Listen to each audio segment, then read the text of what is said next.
Olá, estamos iniciando mais uma live hoje. É, Como eu tinha prometido que iria ser armazenamento de provavelmente arroz na técnica do gelo seco, mas acho que houve um mal entendido entre eu e a pessoa que eu encomendei o gelo seco e ela esqueceu de me avisar que hoje ela estaria fechada e que não ia poder me entregar o gelo seco. Então eu cancelei para ver um lugar que eu possa retirar o gelo seco na semana que vem ou na outra, eu vou ver ainda, porque a quantidade que eu vou usar, eu tenho mais ou menos uns 30 quilos de arroz para armazenar, e a quantidade de gelo seco é no máximo meio quilo. E meio quilo eles não entregam, porque é muito pouco. Então eu resolvi mostrar uma live meio rápida de uma técnica que eu gostei muito quando eu fiz o treinamento de armazenamento pela primeira vez. Eu estava vendo minhas apostilas essa semana, jogando fora o que não, já estava obsoleto, que já não se usa mais, é, guardando o que é importante, e aí eu achei um truquezinho, na verdade, e aí eu resolvi falar para vocês. Mas antes de ensinar como substituir o ovo usando gelatina, eu gostaria de falar para vocês uma coisa que é interessante. Quando eu dava os treinamentos de armazenamento, eu tinha uma abertura espiritual que falava do treinamento antes, da importância de se armazenar. Hoje essa abertura ela é importante, mas não tanto quanto na época, porque agora as pessoas percebem que é importante.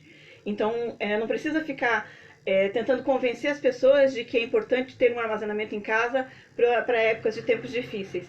Então, eu só gostaria de mostrar uma planilhazinha que eu tinha, usava muito na época e todo mundo gostava, que é quando a gente se torna autossuficiente. Então, um líder, ele fez a planilhazinha usando uma casinha, né, o alicerce e o teto da casa. E dentro da casa continham algumas coisas que são, é o caso do plástico, né? Não tá brilhando. São os, deixa eu ver se dá para tirar. Não dá. Esse eu fiz com esse aspiral junto. É, então, dentro da casa, esse aqui é o programa da igreja quando se trata de plano de bem-estar da igreja. Mas ele serve para qualquer pessoa usar e até serve em situações profissionais para usar essas técnicas. Então, para uma pessoa ser autossuficiente, ela precisa de um certo plano de bem-estar, que é a base da nossa casinha, a base do nosso alicerce. Então, a primeira coisa que ela vai precisar é de força espiritual e socioemocional. Uma pessoa que tem dificuldades para controlar suas próprias emoções, ela não consegue não só ajudar a si mesma, quanto não consegue ajudar o próximo e não consegue evoluir nas outras áreas. Então, a gente precisa estar bem emocionalmente e espiritualmente, tá? É a primeira base da casinha. A segunda é saúde física e saúde mental. Então, nós precisamos de ter saúde, se preocupar em ter um plano de saúde, se preocupar em ter um mínimo de medicamentos que podem ser armazenados em casa, de primeiros socorros. E a saúde mental, ela varia e depende de muitas circunstâncias. Então, se nós conseguimos fazer esse primeiro alicerce aqui, a saúde mental já se torna bem mais fácil de ser alcançada. A saúde mental você conseguir controlar problemas mentais. Eu sou uma pessoa que tem uma doença mental e eu aprendi com o passar dos anos, com medicamentos também, a controlar minha doença. Hoje eu uso medicamentos só fitoterápicos, mas quando eu consegui evoluir nesse patamarzinho aqui, eu consegui pular para o próximo item, que é um emprego. Um trabalho. Nenhuma pessoa no mundo consegue ser feliz completamente se ela estiver desempregada. E podem prestar atenção que quando o homem da casa ou a mulher, que nós sabemos que existem lares que as mulheres são dupla jornada, elas cuidam da casa, dos filhos, da família e ainda cuidam do emprego lá fora e fazem um bom trabalho profissional, porque aquela renda ela faz parte do orçamento familiar e é muito importante. Então, falando de ambos os lados, quando essas pessoas elas estão empregadas, elas têm um trabalho, é muito mais fácil ter a saúde física e a saúde mental, desde que esse trabalho não ultrapasse o limite físico de exercícios, vamos dizer assim, que você tenha que fazer toda a tarefa sua dentro do seu trabalho, todas as coisas que estão pautadas para você fazer, e ainda tenha mais responsabilidade do que aquilo que o teu cargo oferece, tá? Não deixando claro tipo de cargo nenhum, qualquer cargo mesmo. Se você consegue ultrapassar e vencer essas três, se você tem esses três, você consegue educação, você consegue pular para o próximo patamar, que daí é procurar a educação e a profissionalização.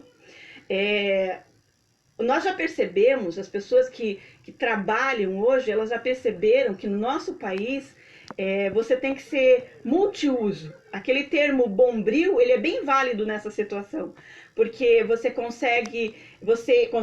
tem como objetivo correr atrás de ter várias profissões para quando uma não te suprir na necessidade que você precisa, você apela para outra. Então, você é aquele multitarefas onde você procura estar sempre estudando e aprendendo algo novo.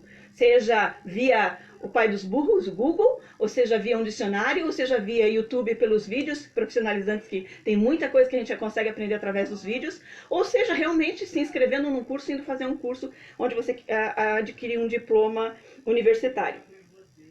Atingindo esses 4 itens, você vai para o quinto item, que é a administração de recursos. Esse aqui nós aprendemos dentro do Evangelho que ele vem atrelado a uma lei. Quando você aprende a administrar seus recursos financeiros, se você não é um dizimista integral, isso indiferente de qual religião estejamos falando, se você não é um dizimista integral, as bênçãos atreladas ao dízimo, elas retardam, então o seu dinheiro não rende.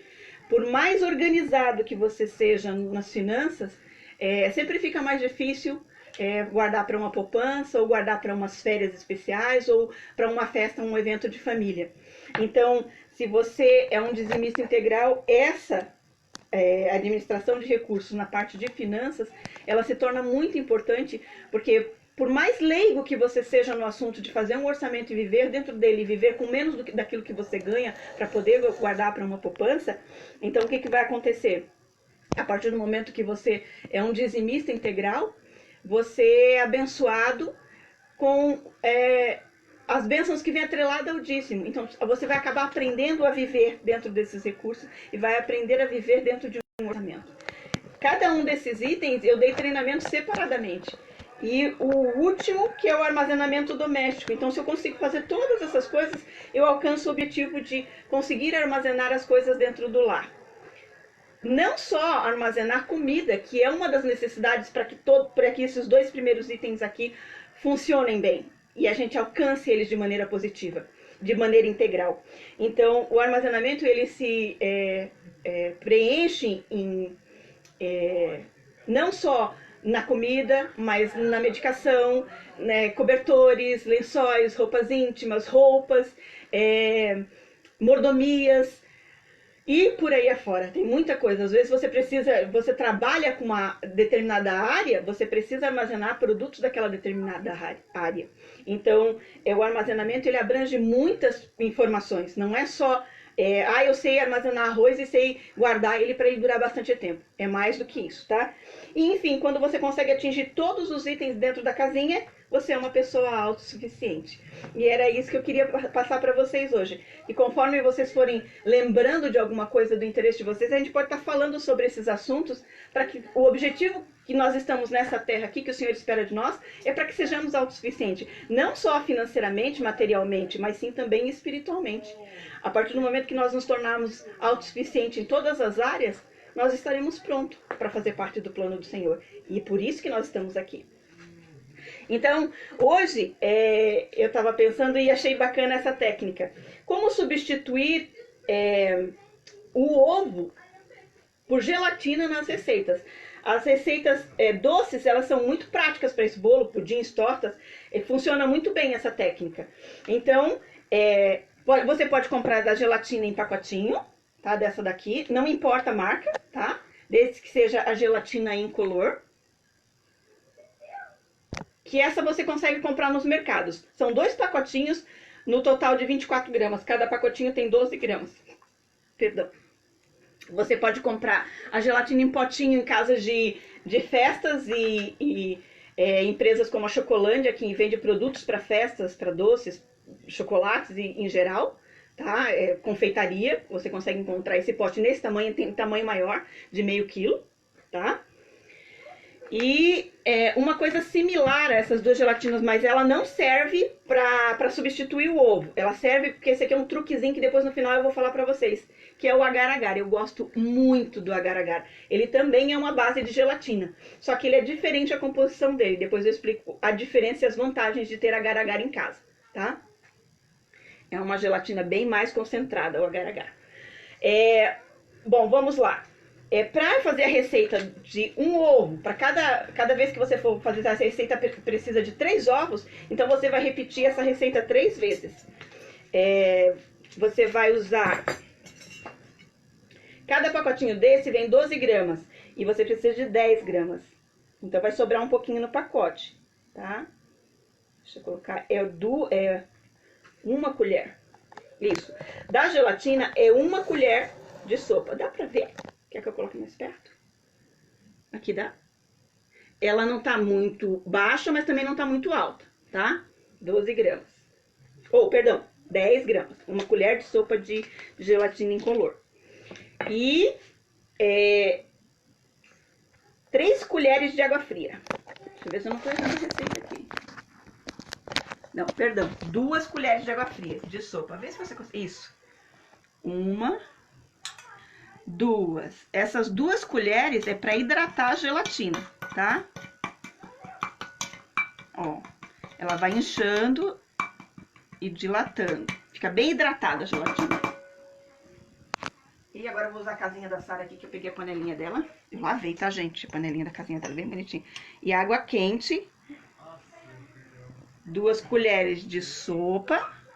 Ó, tá bem cheia, tá? E 2 de chá.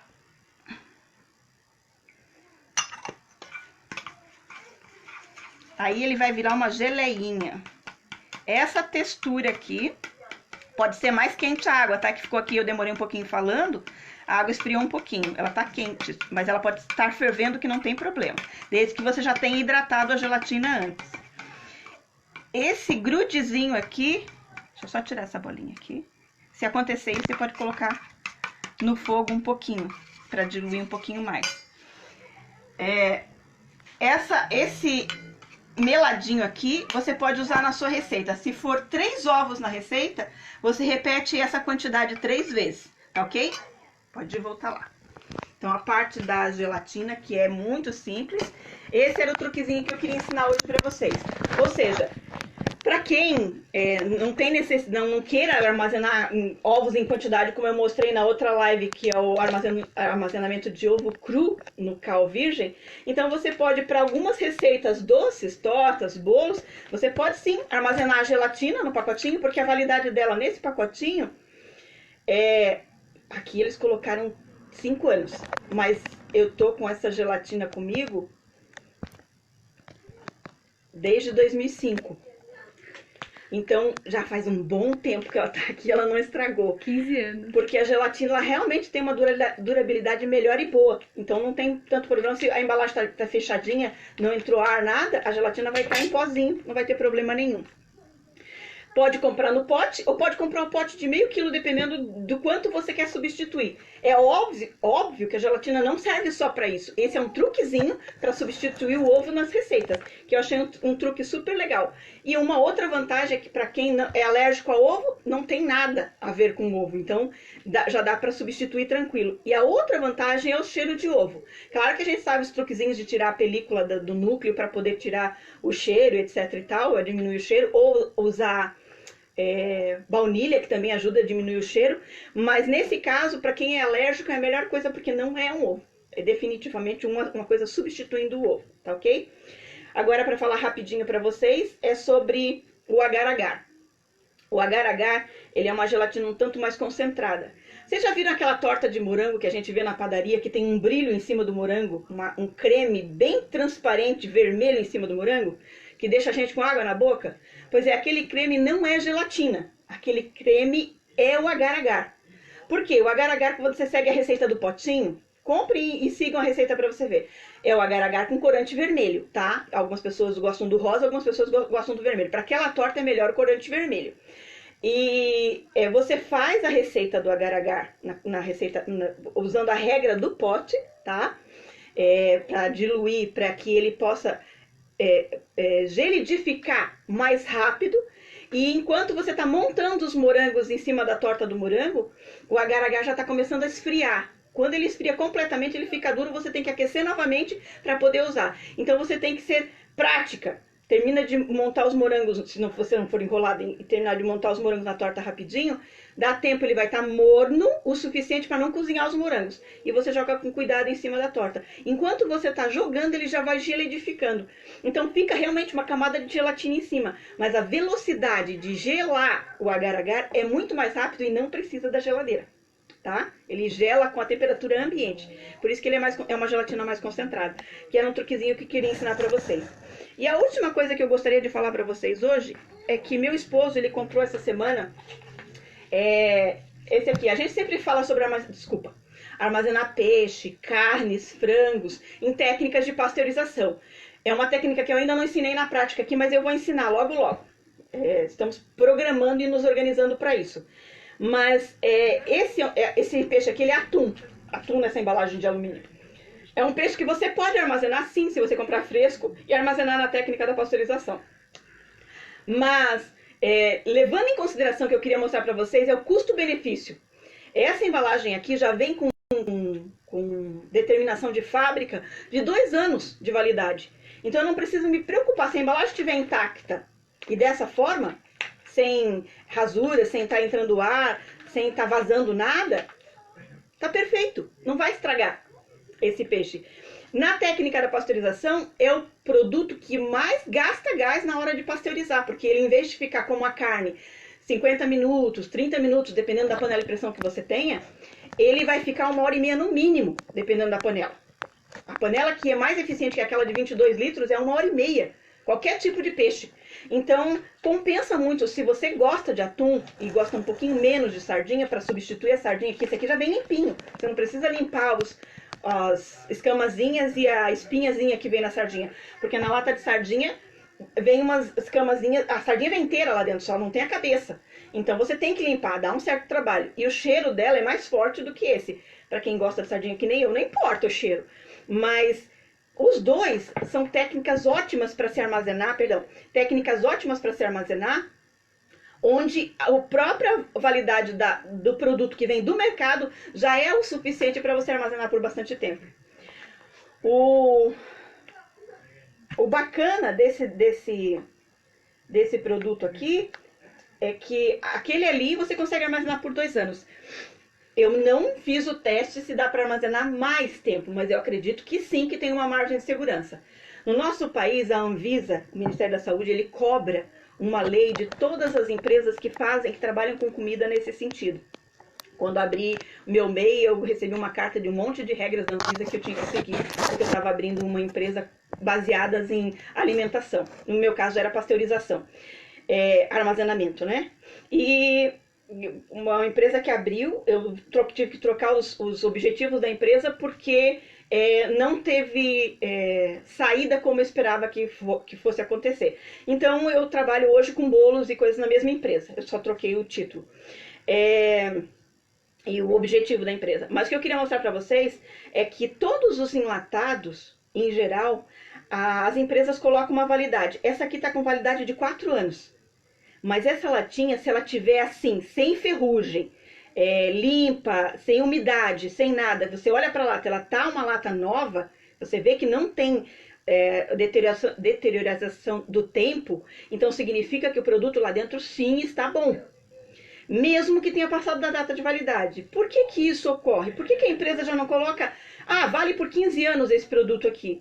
Porque existe uma lei de que se eu compro um produto e ele passou da data de validade, eu como ele faz mal para mim, eu posso processar a empresa por conta dessa lei. Porque a empresa disse que na embalagem valia por tanto tempo e eu comprei e comi E se eu comi dentro da validade, eu estou respaldada. Se eu comi fora da validade, eu perdi o respaldo da empresa. Então o que a empresa faz? Ela coloca uma margem de segurança para ela. Vale mais que tempo aqui, mas ela colocou 4 anos, que é a margem segura de que nada vai acontecer com essa lata se eu for responsável e cuidar e acondicionar a lata num lugar bom, arejado, sem umidade. Tá certo? Então, quando se trata de enlatados, vocês podem comprar todos os enlatados que tem no mercado e se basear na data de validade que tem lá. Lembrando sempre que se você cuidar bem e for uma pessoa que saiba acondicionar todos esses enlatados num local seguro e arejado, a data de validade é sempre bem, mas bem maior do que está realmente registrado no fundo da lata. Tá ok? Então, eram as coisas que eu queria deixar. Eu sei que tem muita gente que sabe dessas informações, mas eu gostaria de estar passando e às vezes até lembrando. E eu lembrei de mais uma coisinha que eu acho interessante já falar nessa live, já que eu estou falando de diversos aqui, de várias informações diferentes, é que quando a gente faz armazenamento de grãos e a gente usa a garrafa PET para fazer os armazenamentos, indiferente da técnica, você faz o armazenamento de grãos, as leguminosas em geral, elas têm um visual muito bonito e as embalagens ficam com um visual muito bonito. Aí você começa a viajar na maionese, vamos dizer assim, vou armazenar isso e aquilo outro para ficar com um visual bonito. Legal. Só uma coisa que vocês têm que tomar cuidado na hora de armazenar nessa técnica, porque ela fica bonita na hora de armazenar, mas pode causar a morte, porque desenvolve uma enzima que se torna um veneno e mata a pessoa se a pessoa consumir esse produto depois de armazenado. É o amendoim cru. Então, quando vocês forem armazenar amendoim, usem técnicas de amendoim onde o amendoim tenha sido ou assado ou cozido. Aquele que passa no açúcar pode armazenar tranquilo. Aquele que vai para o forno e coloca sal também pode armazenar tranquilo. Mas o amendoim que você compra cru no mercado, na embalagem, ele está sem a casca, mas ele está cru. Esse amendoim ele tem uma casca cor-de-rosa, mais para Bordeaux. Fica muito bonito armazenado, mas não deve ser armazenado de maneira alguma na forma que ele vem, cru. Porque ele desenvolve uma enzima que ela se torna um veneno e ela mata a pessoa. Então, é só para alertar para quem, às vezes... A primeira coisa que eu pensei quando eu vi um armazenamento com várias cores de grãos, de feijões diferentes, leguminosas, de tudo quanto é cor, rajado, rosa, branco, Bordeaux. Eu vi armazenamento que fiquei fascinada com as coisas. A primeira coisa que eu pensei foi no amendoim. E bem na hora a pessoa falou a mesma coisa. Não armazenem amendoim cru. Porque quando você assa o amendoim, a casca dele ou fica mais escura, ou ela se solta, dependendo do tempo que você deixa no forno. Então não vai ser armazenado com as casquinhas bonitas. Por isso que eu estou avisando, tá? Temos perguntas? Tem alguém? Tem. Tem? Então um beijão para quem está presente. Era uma live mesmo só para não deixar passar batido hoje, que eu tinha prometido fazer uma livezinha e não deu para fazer o que eu tinha planejado. Então só para não passar em branco. São alguns truquezinhos que podem ser usados na técnica do armazenamento, né? E algumas coisinhas importantes que a gente não deve esquecer nunca, como no caso do amendoim. Eu agradeço a presença de todos, de todas e de todos, que às vezes tem os todos aí. Um beijão. Dá pra você ver quem são? Alguém já deu um oi? Que às vezes quando tem pouquinho dá pra cumprimentar, gente, tá? Josefa dos Santos Gomes. Oi, Josefa. Beijão, meu amor. Pensei em você ontem. Oi, desculpa, não pode balançar mesmo. Adriana. Adriana sempre, né? Ela bate cartão nos treinamentos de armazenamento. Vai ficar melhor que eu, viu, Adriana? Olá, hein? Vai começar a sair dando treinamento por aí. Logo, logo. Tuane. Tuju. Manda um beijão pra sua mãe. Sinto muita saudade dela. E agora realmente não dá pra ir aí, né? Pra gente se ver, voltar a se ver. Mas a gente marca depois quando der. Rosângela Bergoc. A Rosângela Bergoc é que era de Guarulhos. Difícil. Lúcia Brito. Um beijão pra Rosângela. Lúcia? Brito. A Lúcia eu conheci faz umas 2 semanas. Ela é de um outro grupo de armazenamento SUD. E eu respondi uma pergunta lá pra ela e ela acabou ficando minha amiga e veio pro nosso grupo. Também. Então nós duas estamos nos 2 grupos, que eu também tô lá no armazenamento SUD. Tô lá aprontando das minhas também lá, sempre aprendendo e ensinando o que a gente conhece. Muito bom. Seja bem-vinda aqui. Essa daqui eu não sei se ela saiu ou se ela tá ainda, mas Laura Aparecida. A irmã Laura, se tiver ainda, um beijão para Laura e todas as filhas. Saudade, a Laura Aparecida é de Curitiba. Quer dizer, na verdade é de Colombo, mas sempre quando eu retrato, que eu falo da minha terra natal, eu falo que eu sou de Curitiba. Mas é uma cidade bem pertinho de Curitiba, bem vizinha a Curitiba. Um beijão pra Laura, se ela estiver aí ainda. A Adriana disse obrigada e que não perde uma. Obrigada, Adê. Obrigada a todos vocês por participarem, por apoiarem. E espero ter ajudado com um pouquinho de conhecimento a mais de alguma novidade, alguma coisa. E se vocês lembrarem de alguma coisa que vocês queiram aprender, é só me avisar. Mostra pra cá, foca aqui, eu acho que dá pra ver, né? Essas são as minhas apostilas. Então, sempre tem uma novidade que a gente possa aprender. É claro que eu tô dando aos pouquinhos e conforme eu tenho estrutura em casa para dar. Eu ainda quero dar a live de pasteurização na prática, na minha cozinha. E que hoje eu tô pegando emprestado esses dias todos a cozinha da Sara, né? De casinha. Mas ainda quero fazer a live de pasteurização na minha cozinha. Então a gente vai poder ter a oportunidade de aprender coisas bem bacanas que eu tava revendo aqui, que vocês vão ficar impressionadas. A minha mestra em armazenamento, a Jeannie, ela armazenava frutas. Põe essa das frutas aqui, mostra a Jeannie e depois põe a das frutas. Vê se não bate o reflexo do plástico. Ela conseguia armazenar frutas cruas por conta das vitaminas e proteínas que são necessárias pra gente, mais pelas vitaminas nas frutas, né? Porque a proteína tá mais na carne animal. Mas pra gente não sentir falta disso mesmo em tempos de crise. E às vezes tem frutas que não é época delas, se você tem elas armazenadas porque você colheu ou comprou na época que era de estação da fruta, e aí armazenou, quando é época que não tem, você tem a fruta em casa, mesmo não existindo colheita sobre ela. Então, também quero ver se consigo passar para vocês essas técnicas aqui, para vocês se divertirem um pouquinho e deixar o armazenamento não só gostoso e completo, mas bonito também, tá bom? Enfim, era isso, gente. Muito obrigada pela participação. Beijão e até a próxima.